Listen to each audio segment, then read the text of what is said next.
từ năm 85.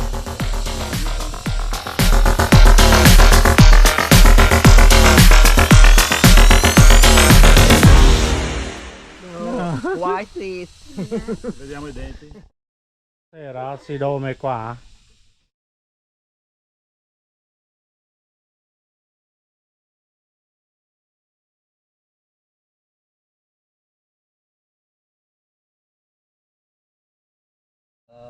Cũng gốc bà đi ở dưới đây nọ. Đây áo này đẹp đây, nhỉ? áo này đi đám cưới này. Cưới à? Áo ngày trước. Facebook.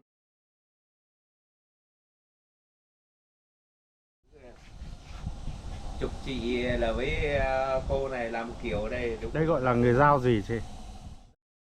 So se così così. Mette in mano.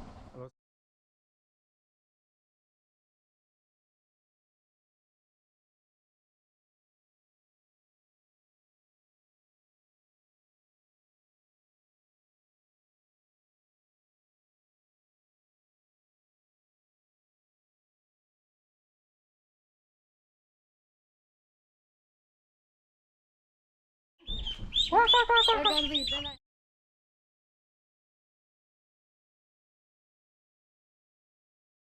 Mình này có nhiều dân tộc gì nhất hả bà?